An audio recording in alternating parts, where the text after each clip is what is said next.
Well, a traveler's nightmare for more than 250 WestJet passengers stranded in London for nearly 60 hours. It's after two flights were canceled. The 264 passengers were booked on a flight from Gatwick to Toronto on Saturday, but had the two flights canceled due to mechanical issues and only arrived at Pearson last night. Under European Union regulations, they should be compensated €600 per canceled flight, which is a little over $900. And under a WestJet international tariff rule, the airline is required to rebook passengers on flights of other airlines. But we spoke with one of those passengers who says WestJet refused to rebook them on other airlines and that they were misled, kept in the dark with little to no compensation. I think what really breaks my heart is that forget about the time and the money of people that you wasted. You took moments away from people. WestJet took precious moments away from people. There were people who missed their parents' funerals because of this. Friends that were on their way to their best friends' weddings that missed this. Me, having a reunion after 6 months with my fiance. These are moments that you will never be able to get back. And WestJet says the way it was handled was not up to their standards and they will be reviewing the process. The airline released this statement saying, "We understand the guests' frustration and remain committed to working with each of them to provide the appropriate compensation as per EU guidelines." From our streets this morning, Toronto police releasing the names of two men who were fatally shot at a home near Albion and Kipling on the weekend. One of the victims has now been identified as 20-year-old Patrick McKenna, the second as 40-year-old Dalbert Allison. They were both shot and killed early Sunday morning at a home in the Lightwood Drive and Sanigan Road area.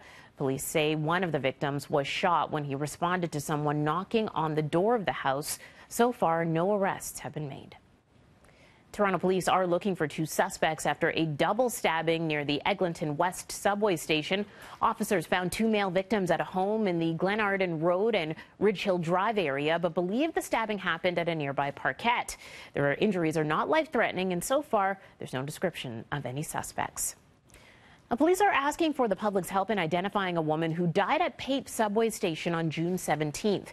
Investigators have released these images of the woman who had the words "I love Kevorkian Dianovic Kalusia" tattooed on the upper left side of her back. She is described as white, 5 feet tall, 5 feet 4 inches tall, and around 145 pounds, with shoulder-length light brown and auburn hair.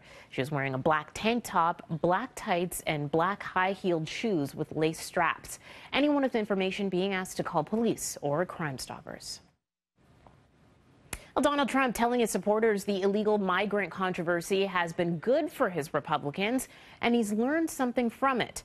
The president says he didn't think the photos and images coming out of the detention centers were as bad as everyone made it out to be. Trump reversed his tough stance on separating migrant parents from their kids after a huge uproar. Trump also describes how border facilities are nicer under his administration than they were under the former president's watch. And what I learned is one thing.